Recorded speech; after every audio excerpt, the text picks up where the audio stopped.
Rinko Nakama, notre héroïne, débordait d'enthousiasme en parlant de ses animés préférés. À 24 ans, certains pourraient se demander pourquoi elle se comportait encore ainsi, mais elle travaillait dur pour s'offrir ce sanctuaire d'otaku après avoir déménagé seule. Tant qu'elle était entourée de ses animés et livres favoris, elle pouvait annuler tous les malus. Dans cet espace apaisant, elle était tout simplement invincible. Il y avait cependant un problème. Le club Uzeneka était son animé préféré. Était-ce une sorte d'équivalent de Chikawa ou Hello Kitty? C'était la seule comparaison qui lui venait à l'esprit. Ses coups constants contre le mur l'empêchaient de regarder d'autres animés, et il ne cessait que lorsqu'elle mettait Uzeneka Club. Son voisin de droite, Usada, restait un mystère total. Rinko n'avait encore jamais vu son visage. Lorsqu'elle faisait des bruits du quotidien ou regardait des dramas, il ne réagissait pas, mais il se montrait extrêmement strict dès qu'il s'agissait d'animés, sauf pour Uzeneka Club. Rinko se demanda alors s'ils partageaient simplement le même goût. Cela ferait d'eux des âmes sœurs, mais elle craignait malgré tout qu'ils ne puissent jamais vraiment s'entendre. Le lendemain matin, en sortant, Rinko affichait une mine triste, se demandant si Uzeneka Club n'apaisait pas l'âme de son voisin. Elle reçut un chaleureux bonjour de son autre voisin, Akito Satsuki, mais lui répondit avec une expression sombre avant de partir. Elle n'avait pas pu profiter suffisamment de ses animés la veille. Cependant, une fois rentrée et plongée dans ses séries, tout irait mieux. Idol Samurai était prévu pour ce soir. Au bureau, Rinko abattit une montagne de travail à toute vitesse. Finalement épuisée, elle alla se chercher un café pour reprendre des forces. En repensant à la manière dont elle avait été froide avec Akito, elle décida de s'excuser une fois rentrée. Akito était toujours gentil, incroyablement gentil même, au point qu'elle aurait pu le confondre avec une grand-mère bienveillante ayant un petit enfant de son âge. C'était un véritable gentleman rafraîchissant. Rassemblant ses dernières forces, Rinko retourna finir son travail. À la tombée de la nuit, elle pensait enfin avoir terminé. Du moins, c'est ce qu'elle croyait. Son manager entra alors, complimenta son sérieux et, en récompense, lui donna encore plus de dossiers à traiter. Quand Rinko rentra chez elle, elle était à bout de force. Pour cette nuit au moins, elle priait de pouvoir profiter tranquillement de son animé. Malheureusement, dès que Idol Samurai commença, les coups contre le mur reprirent. Elle s'effondra au sol, envahie par le désespoir. À ce moment-là, la sonnette retentit. Elle craignit que ce soit son voisin venu la confronter. Mais il s'agissait en réalité d'Akito. Il était venu lui donner du thé qu'un ami lui avait offert. En le remerciant, Rinko éclata lentement en sanglots. Elle lui demanda pourquoi il ressemblait autant à une grand-mère. Puis, elle lui confia ses problèmes avec ses coups incessants contre le mur qui l'empêchaient de regarder ses animés. C'était inadmissible. Akito décida alors d'aller confronter le voisin en se faisant passer pour le petit ami de Rinko. Mais lorsqu'il sonna à la porte, personne ne répondit.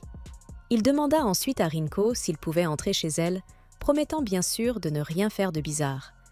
Elle ne s'inquiétait pas vraiment de ça, mais plutôt du fait que sa chambre était une véritable zone de chaos, un repère de désordre digne d'esprits maléfiques. Alors qu'elle était gênée, Akito lui demanda « Tu es une otaku ?» Il s'avéra qu'il l'était aussi. Il n'y avait donc aucune raison pour qu'elle soit embarrassée. Une fois dans sa chambre, Rinko lui montra comment le voisin frappait le mur dès qu'elle regardait autre chose que Uzeneko Club. Akito commença alors à frapper en retour, comme s'il essayait de communiquer avec lui. Il voulait régler ça pacifiquement. Mais le voisin se mit à frapper encore plus violemment. Quand Akito le traita de néandertalien, Haruma Usada explosa de rage et défonça carrément le mur. Akito décida d'appeler la police, mais Rinko l'arrêta immédiatement. De manière surprenante, Haruma était en réalité l'auteur de Uzeneko Club. Pour Rinko, c'était un dieu, un trésor national, un créateur d'exception. Elle était une immense fan.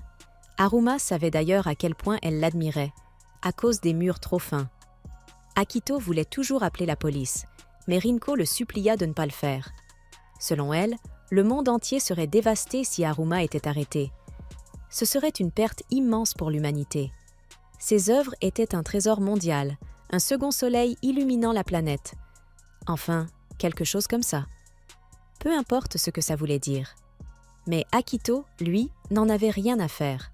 La véritable raison pour laquelle Haruma frappait le mur était simple.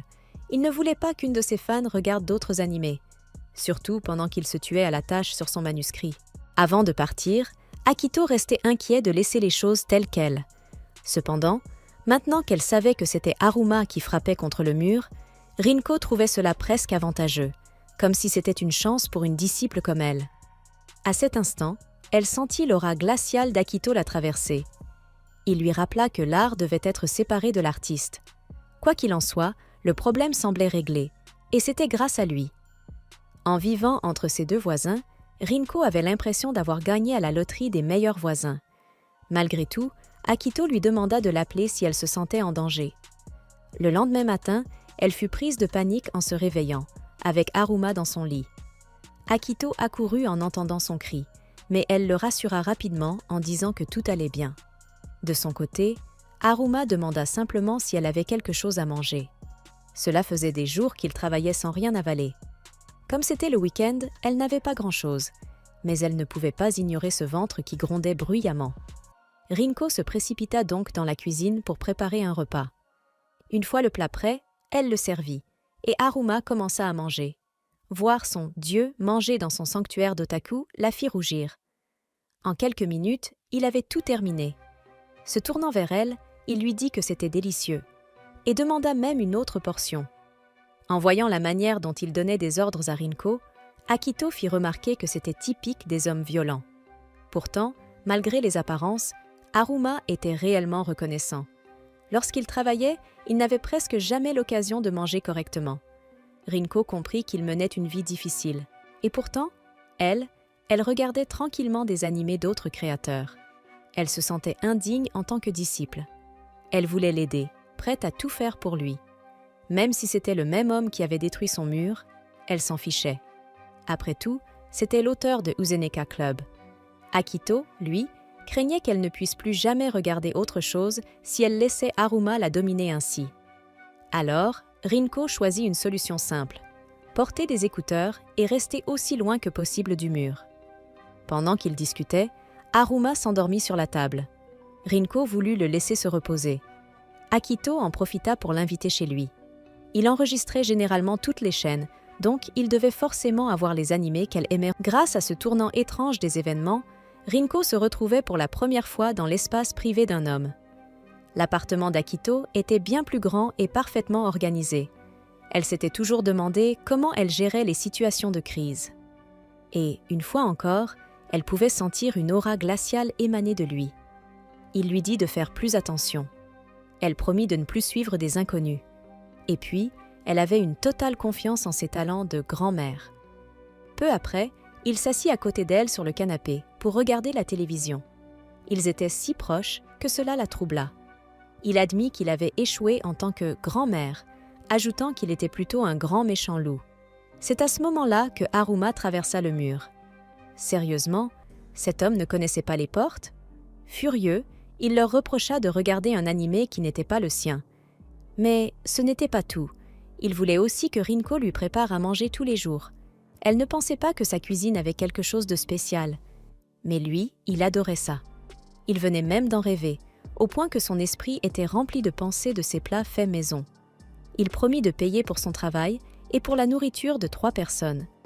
En parlant d'Akito comme étant son petit ami, Haruma supposa qu'il serait jaloux s'il n'y avait que lui et Rinko qui mangeaient ensemble.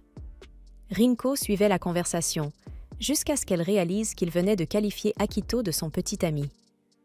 De son côté, Akito joua le jeu avec enthousiasme, posant même sa main sur son épaule. Elle ne pensait pas qu'il continuerait à faire semblant après cette nuit-là. Cependant, Haruma ne voulait pas seulement des repas. Il les entraîna aussi à jouer avec lui. Il était clairement solitaire. Quoi qu'il en soit, il affirma que c'était le devoir de l'assistante du chef d'améliorer le quotidien du mangaka. Akito demanda alors à Rinko si c'était vraiment ce qu'elle voulait faire, et ajouta que, quoi que sa petite amie décide, il ferait de son mieux pour la soutenir en tant que petite amie. C'est ainsi qu'un dieu, sa disciple, et le faux petit ami de cette dernière commencèrent à vivre ensemble dans des circonstances pour le moins inhabituelles. Du moins, jusqu'à ce que les